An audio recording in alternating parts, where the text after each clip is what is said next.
The morning light filtered softly through the lace curtains, casting gentle patterns on the worn wooden floorboards.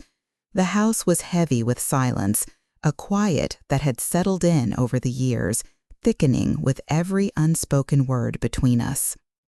I sat by the kitchen window, cradling a lukewarm cup of tea, my fingers tracing the delicate china as my mind drifted to memories that felt both distant and vividly painful. Sophia, my daughter, once the center of my world, the warmth of her laughter had been the comfort I clung to through sleepless nights and long workdays. But those memories had grown brittle, fragile under the weight of this new reality, where smiles were strained, conversations curt, and love felt like a shadow pulling away from me. Time had a way of unraveling things quietly and cruelly. Not long ago, our mornings were filled with chatter, plans for the day, stories about her work, friendly teasing. Now, our exchanges were like passing ships in the night.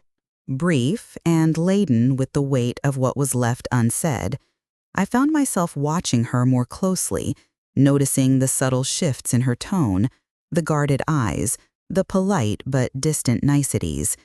The daughter who once held my hand tightly as she faced the world had become a stranger whose intentions I could no longer read. Every conversation left me drained, my heart aching with a loneliness that no amount of company could fill. That morning began like so many others, with routine and small gestures that had lost their meaning. When Sophia called, I felt a cautious spark of hope. Maybe, just maybe, today would be different. She said she had something for me, a gift, she claimed, something to protect me that she thought I might need. When the cell phone was placed gently into my frail hands, its weight seemed heavier than it was. An old model, outdated and clunky, but her eyes held a strange gleam. I could not yet decipher whether it was care or something colder beneath the surface. Her voice, always practiced to sound sweet and concerned, rang hollow in my ears. "Mom, I want you to have this. For your safety, you know, just in case." The offer hung in the air, fragile yet sharp. I tried to smile, but inside, a shadow crossed my chest, and my heart sank deeper than any words could express. This was not the spontaneous kindness of a daughter worried for her mother. It was a calculated gesture, a careful planting of distance and control. The politeness was a veil, masking the barbed wire of detachment that had woven itself between us. As I took the phone, my fingers trembled slightly, a betrayal of the composed exterior I fought to maintain. It was more than just a device. It felt like a symbol, a quiet reminder that the closeness we once shared was fading, replaced by secrets and silent wars. I looked at Sophia then, her eyes avoiding mine, her smile fading into a mask that barely concealed something sharp and cold. The years of trust, the sacrifices, the sleepless nights, all seemed to crystallize in that moment into something fragile and broken. I remember the pang of sorrow pressing against my ribs, a weight so oppressive I thought I might collapse under it. But beneath the sorrow, something darker took root, an ember fueled by years of quiet endurance and the sting of betrayal. My resolve hardened like steel forged by fire, each flash of pain sharpening my determination not to be a passive victim of this unfolding drama. I would take back control, step by cautious step, out of the shadows and into a place where I stood firm, unshaken. The gift lay cold in my palm, yet it was as if it sparked the first flicker of a new fire within me. I realized then that sadness would no longer be my refuge. Instead, I would let it become the foundation of a silent rebellion, one that would protect not just myself, but the dignity of every tear I'd shed for a love lost but not forgotten. The quiet house around me was no longer just a home. It was the battleground where my story would be rewritten. I remembered simpler days when Sophia's laughter filled the rooms like sunlight, undimmed and pure. Those memories were both a balm and a burden. I clung to them, even as the chill of the present tried to steal my breath away. Love, I knew now, could survive even when trust faltered. But what I could not allow was for that love to be exploited as a weakness, as was happening now. There was truth in silence, I realized, truth and power that I had only begun to understand. My eyes traced the edges of that old phone once more as I turned it over thoughtfully. A tool, yes, but also a key, one that could unlock secrets if I chose to use it. Quietly, with the steady heart of a mother who bore many battles, I promised myself I would find the truth behind that forced kindness. Not with anger or recklessness, but with the patience and cunning that years of hardship had taught me. I would watch, listen, and wait. That day marked the beginning of a transformation. The woman who had loved blindly would become the one who saw through every lie, who recognized every shadow hiding beneath a smile. My resolve was not loud. It was silent but unyielding. With every breath, I sealed a truth that no silence could ever bury, and I was ready to face whatever came next, armed with the quiet strength that only a mother scorned yet steady could wield. The silence in the house had shifted from a burden to a companion, its weight molding itself into a measured calm that allowed my thoughts to deepen and take shape. Alone with my memories and the quiet, I traced the arc of my life with Sophia, every sacrifice, every moment of joy, and the hidden cracks that now formed a chasm between us. I thought back to those years when my days were consumed with work after work, just to give her the education I deemed worthy, the chances I never had. Sleepless nights blurred into dawns as I balanced jobs, holding together the fragile thread that kept us afloat. There were no complaints, no regrets voiced aloud, only the enduring belief that a mother's love could bridge any divide. I had been her refuge and her strength, even when my own heart was weary. I had stood silently behind the scenes, carrying burdens no one else saw, paying bills, mentoring her through hardship, grappling with the weight of loss after my husband passed, and finding the strength to keep our family intact. I had even opened the doors of my business world to her, sharing details I barely understood myself, believing that honesty and trust would forge a bond unbreakable. But now, as I sat quietly in the dimming light, the truth was undeniable. That trust had been misplaced, that innocence had been seen as weakness, and that the love I held most dear was being used as a weapon arrayed against me. The forced warmth in Sophia's voice felt like a mask hiding something colder, something calculated and distant. It was not concern she offered, but a carefully orchestrated charade, delivered with a smile that no longer reached the eyes. Pain tightened in my chest, but it was tempered by a fire kindling beneath the surface. I realized that grief would be my starting point, but it could not become my end. Instead, sadness would be the soil in which my resolve took root. As I held the old phone she had given me, cold and lifeless in my hand, I saw not just a device, but a symbol, a key to secrets yet to be uncovered. I felt a sudden clarity. I would not respond with anger or reckless accusation. Years of struggle had taught me patience, the power of observation, the skill of silent moves that gather strength over time. The memories that emerged with startling sharpness both comforted and cautioned me. I recalled the joyous days of her childhood, her laughter ringing freely, her eyes sparkling with endless possibilities. Those were the moments that still warmed my heart, even as the present threatened to snuff out light and hope. I clung to that love with a fierce protectiveness, confident that it still had the power to heal and guide. But I was no longer blind to the dangers lurking underneath. It was clear now that love must be guarded, that it could be exploited when trust falters. The silence between Sophia and me was filled with unspoken truths and lies carefully woven. I made a quiet vow to myself to uncover what was hidden, to confront the shadows with patience and cunning. I would listen more closely, watch more keenly, penetrate the veil of politeness and control she maintained. That meant revisiting pieces of our life I had neglected.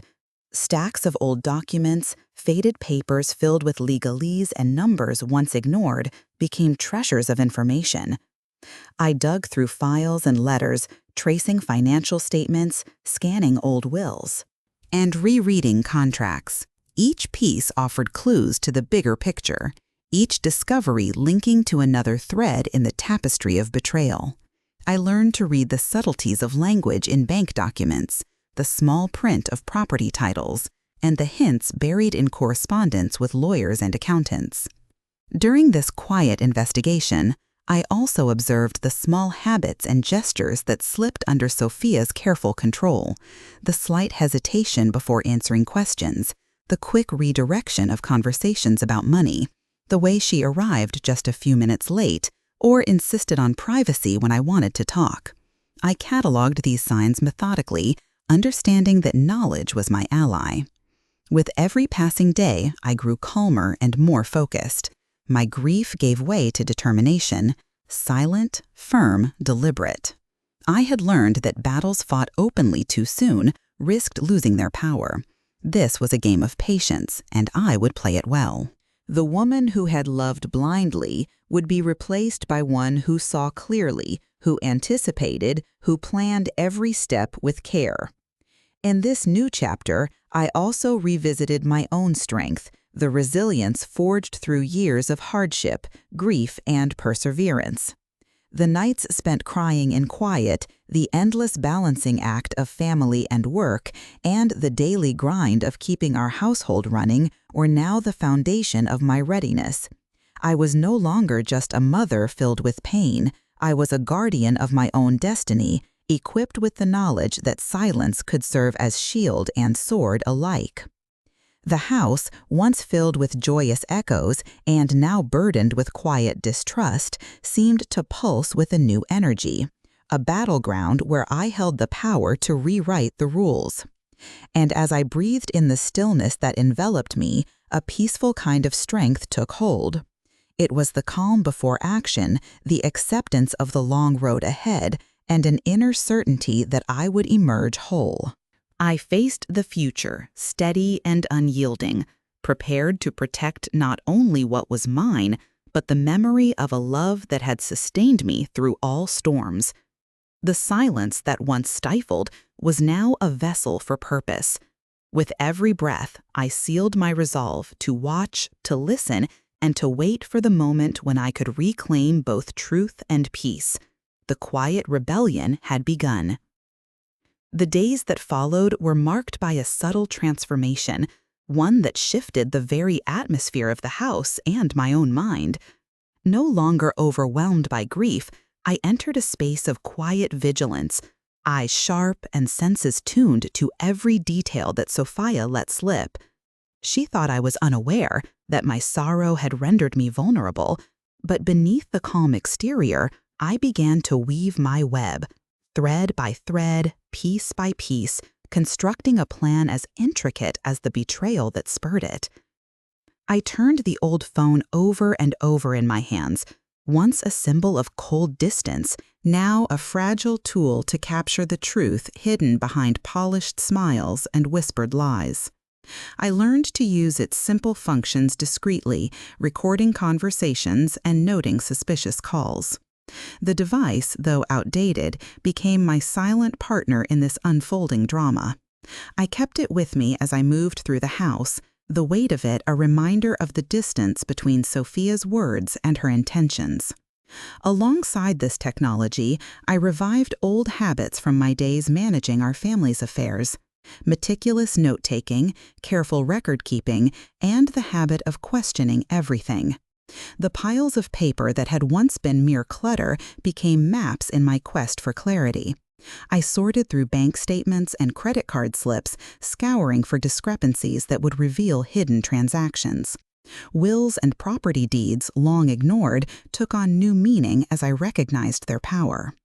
The veil of normalcy Sophia tried to maintain began to unravel quietly but unmistakably. I spotted subtle changes in her schedule, unexpected late-night outings, phone calls abruptly ended when I entered the room, receipts that didn't align with what she claimed. These small irregularities were my clues, the faint echoes of a deeper scheme in progress. I contacted my old lawyer, Margot Harper, a woman I trusted implicitly, a steady flame in a sea of uncertainty.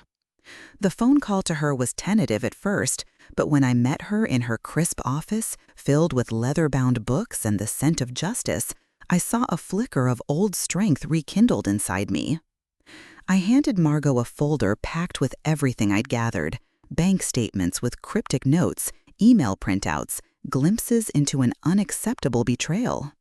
She studied the evidence with the practiced eye of someone who had navigated many courtrooms and family feuds. "You've been very thorough," Margot said quietly, adjusting her glasses as she glanced through the papers.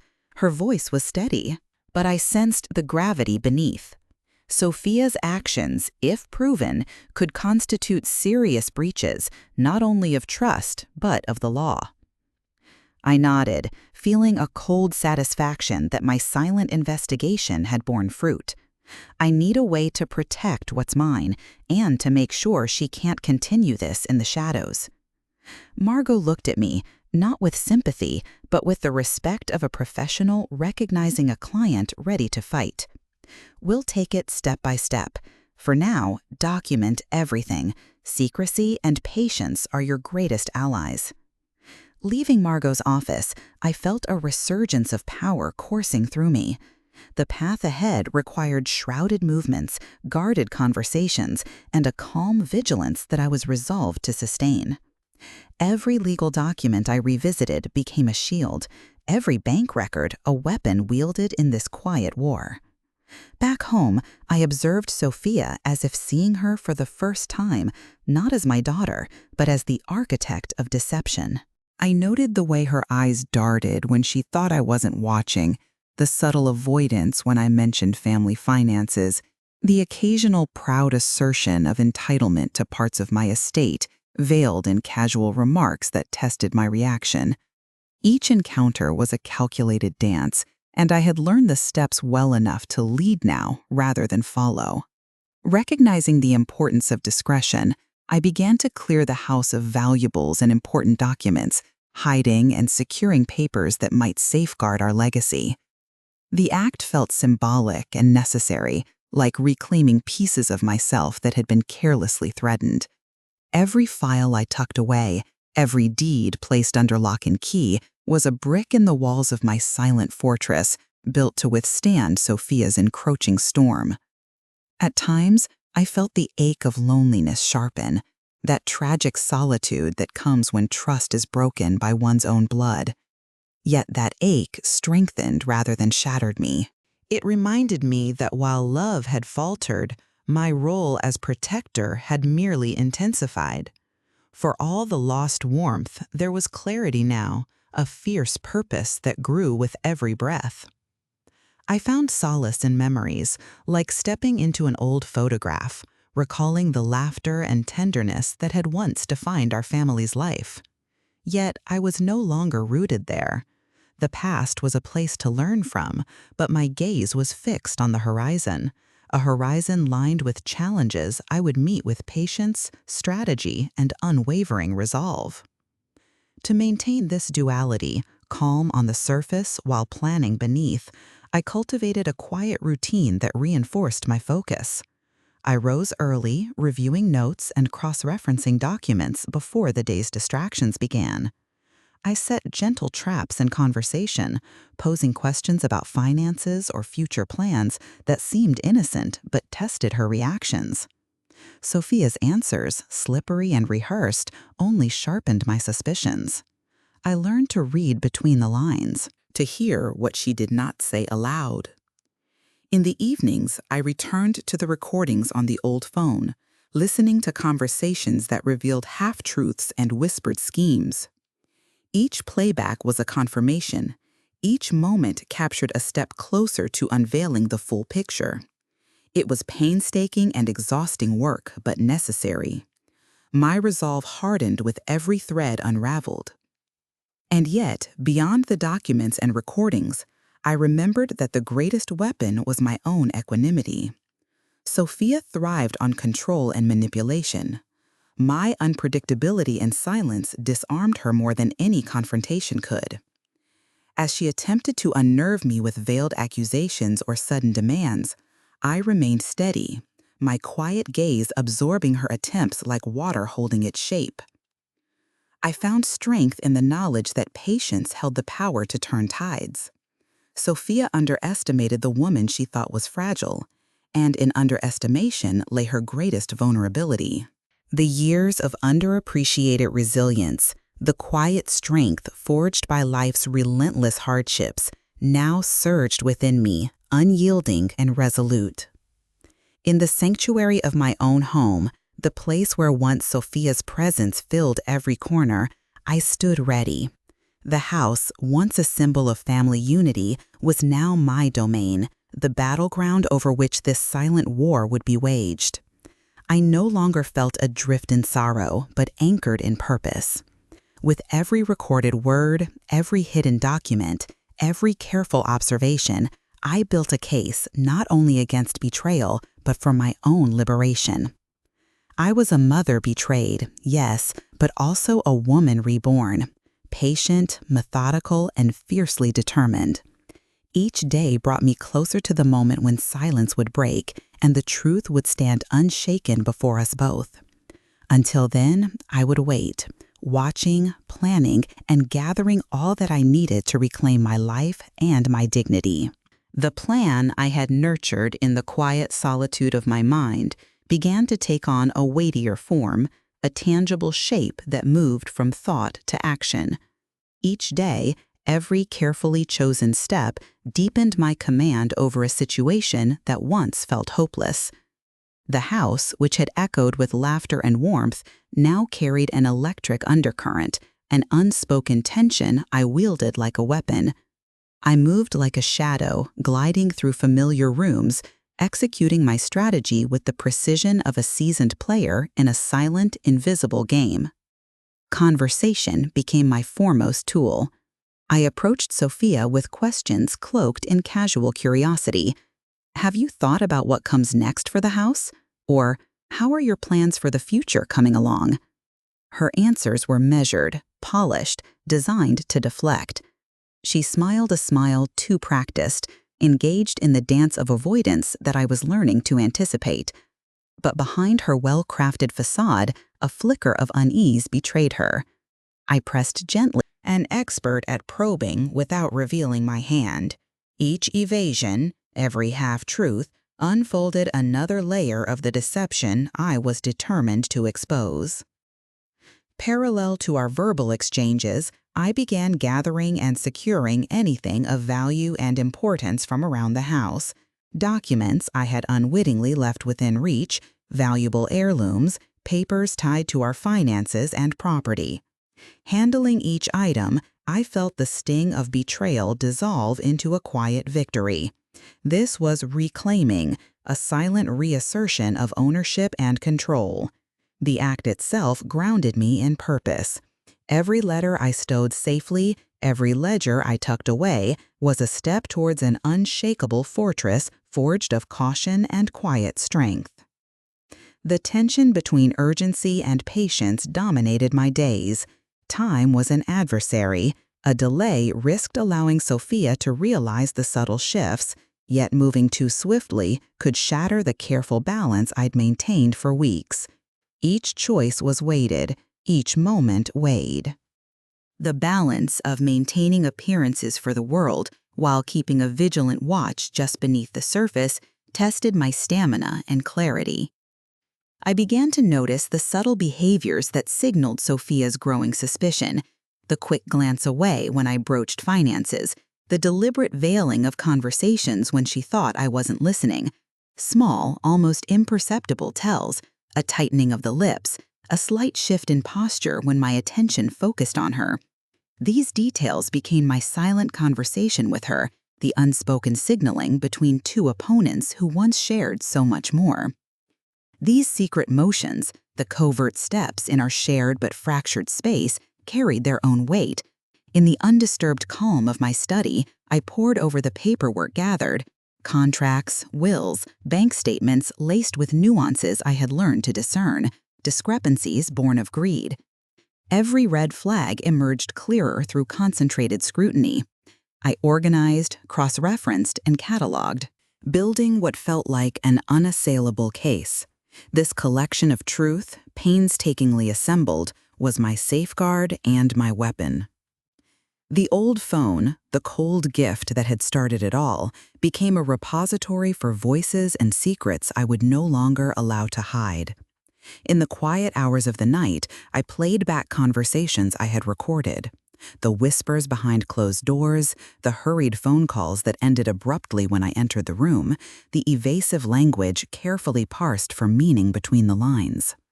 Each playback deepened the web of evidence, and with it, my sense of resolve. Some nights, the recordings played like a haunting melody of betrayal. Other nights, they were the rhythm to which I danced my silent war. Within these carefully balanced days, I remained calm. Sophia, used to commanding with sharp words and pointed gestures, could not pierce the mantle of stillness I donned.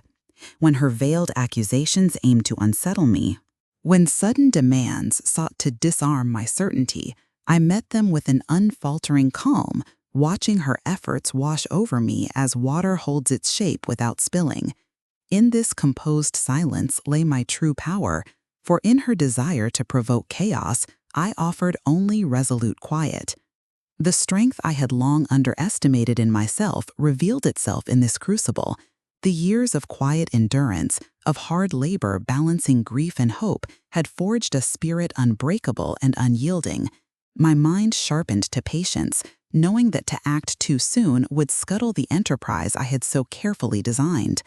Sophia's mistake was to see me as fragile. Her underestimation was her greatest vulnerability. The woman she believed caught in the web had become its master. My home, once the stage for joyful togetherness, was now my sanctuary and battlefield.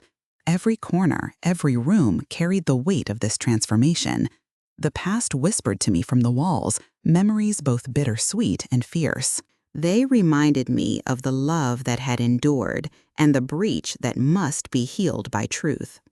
I was no longer adrift amid sorrow, but anchored by purpose. The space that witnessed our history now safeguarded my future. My days followed a rhythm born of necessity and resolve. Early mornings were spent reviewing notes, rereading evidence, and adjusting strategies. Afternoons held the quiet inspections and exchanges with Sophia, each conversation a carefully set trap.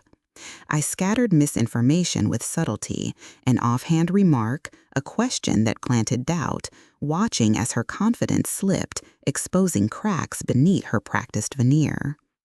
Evenings belonged to the kept recordings, voices suspended in time revealing hidden facets of Sophia's plans. Each session was exhausting, demanding vigilance and careful analysis. Yet each revealed thread drew me closer to a moment I could no longer postpone. More than the documents and recordings, I knew my greatest ally was the calm within.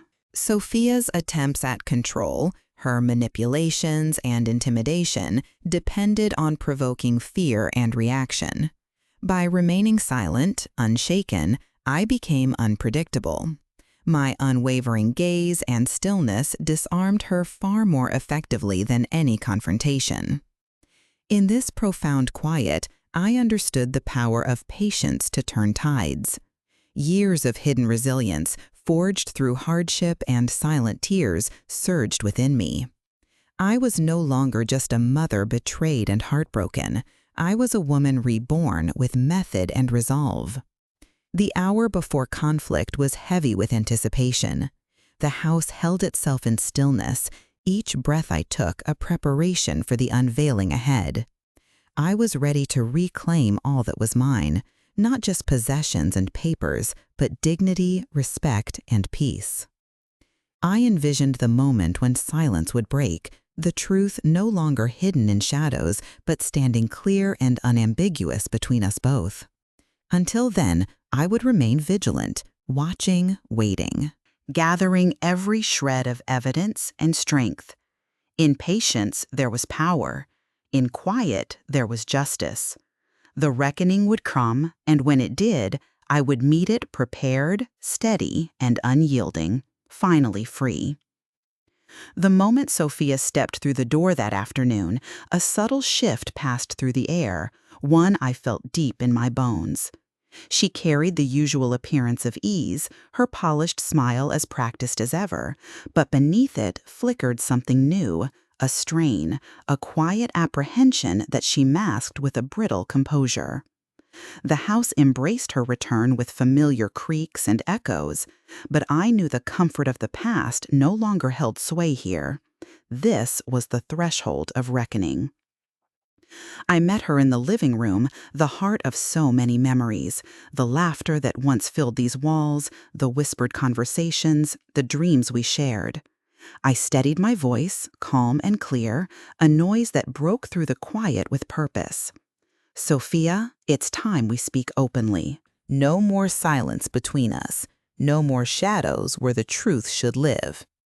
Her smile faltered, her eyes searching mine for a sign, perhaps expecting gentleness, a chance to deflect or soothe. But I no longer sought to soften the edges of our fractured bond. The time for silence was over. From my pocket, I withdrew the battered cell phone she had given me, now transformed from a token of false concern into a vessel of truth. I hit play. Sophia's voice poured from the speaker, measured, cunning, weaving deceit in hushed tones, words that uncovered the depth of the betrayal I had long suspected. I watched her face, the subtle changes as disbelief replaced denial and panic quietly edged in. The fortress of lies she built so carefully was cracking, exposed by the evidence she had unwittingly lent me. One recording melted into another, secret conversations plotting to seize control, whispered intentions to manipulate, betray the trust we once held sacred. The weight of those words filled the room with the truth impossible to deny.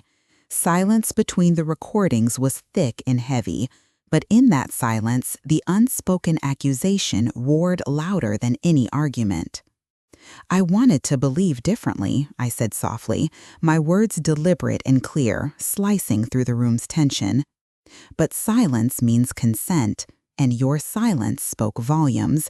Now your own words stand against you. Her lips quivered, trying to form excuses, the practiced lies unraveling with every heartbeat. I raised a steady hand to stay her. This confrontation was not about anger or spectacle. It was about unmasking truth, exposing the betrayal that threatened everything I held dear.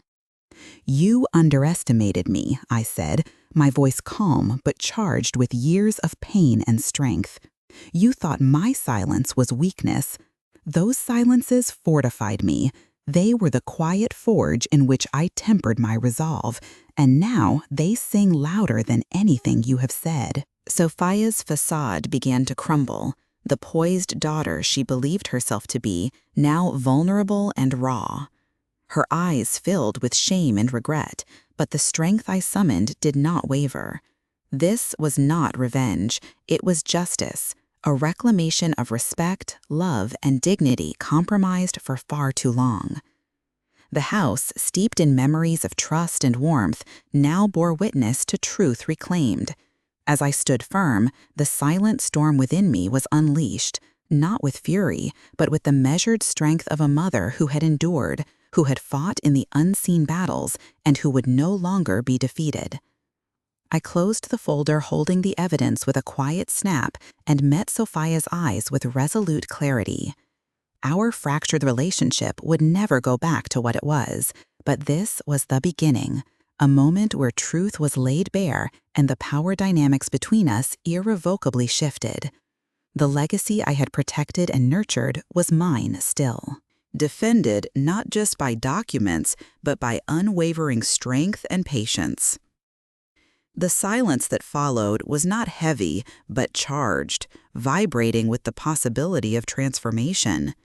It was the fragile space where wounds could begin to heal or deepen, where new boundaries would be drawn. I embraced the quiet, finding peace in my reclaimed voice and strength. That day, the silence that had concealed betrayal was lifted. The truth stood clear, unafraid, exposed to the light where it belonged. And with it came the promise of justice, quiet yet undeniable, the promise that no silence, no deception would ever bind me again. I was no longer the mother broken by betrayal.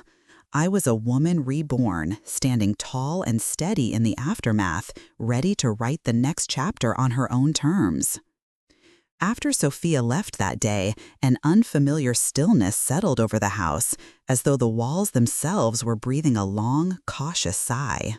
The weight that had pressed down on me for so long, the invisible burden of betrayal and broken trust, began to lift, replaced by a calm clarity I had not known in years. I moved through the rooms cautiously at first, then with growing confidence, as if reclaiming each space that once held shadows of doubt and fear. The silence was no longer oppressive. It was a sanctuary, a place where my truth could finally take root. I found myself drawn to the photographs scattered throughout the house, the smiling faces of a happier past. There was Sophia's laughter, so full of light and promise, captured in frozen moments that now served as bittersweet reminders of what we once shared. Those memories were both balm and burden, a testament to the love that had endured even beneath the fractures. I realized then that love, though tested and wounded, had not been extinguished. It had changed shape, evolved, taught me the necessity of boundaries alongside compassion, and the importance of giving voice to pain instead of silencing it. Each day I spent tending to the home with newfound purpose. I sorted through boxes of old letters and paperwork, not just to organize, but to reaffirm my hold on the legacy I had nurtured with so much care. These were not just documents, they were symbols of my steadfastness, the history of a life built on sacrifices both seen and unseen. Filing each paper, labeling each folder, I felt a quiet triumph, an affirmation that this was my domain to protect. The physical work was healing in its own way, but it was the inner rebuilding that truly mattered. I allowed myself to rest in moments of stillness, reflecting on the years spent protecting others at the expense of myself. There were tears, quiet and private, acknowledging the toll of love betrayed, but also celebrating the resilience that had carried me through. It was in these moments that I understood strength, not as hardness, but as the capacity to endure, to forgive even when forgiveness was not yet possible, and to move forward despite the scars. Nature became a refuge where I could reconnect with life's slower rhythms. Walking through the garden as sunlight warmed my face, I felt the steady pulse of the earth beneath my feet, grounding me in the present. Each blossom, each rustling leaf whispered promises of renewal. The seasons turned, and with them so did something within me, an acceptance that life's course is seldom linear but always forward. I embraced the unpredictability with a heart tempered by experience. Though the rift between Sophia and me remained wide and painful, I no longer bore the weight of her betrayal alone. Justice, I realized, was often silent and invisible. It was measured not by retribution, but by the quiet reclamation of one's own dignity and boundaries. I reclaimed my voice, the voice that had been silenced by hurt and disbelief, and with it, my right to peace and respect. The keys I held to the house were more than metal. They were tokens of regained control. The legal papers, once benign symbols, now stood as shields, safeguarding not only my assets, but the story of my endurance. The home itself was no longer just a shelter, but a testament to survival, a place where I could thrive on my own terms. In this reclaimed space, laughter began to find its way back, not forced or hollow, but gentle and genuine. I let myself smile at small joys, a warm cup of tea, a book read in quiet, an afternoon spent in the garden's embrace. Happiness, I learned, was not about forgetting pain, but dancing with it, allowing sorrow and hope to coexist. My voice had returned, clear and unwavering, a quiet echo in a vast open canyon. The silence that had once stifled me was transformed into the foundation of my strength. And as I looked out toward the fading sun, casting long shadows over the familiar landscape, I felt ready to live anew, to love carefully, and to embrace the freedom that comes from truth spoken and justice found.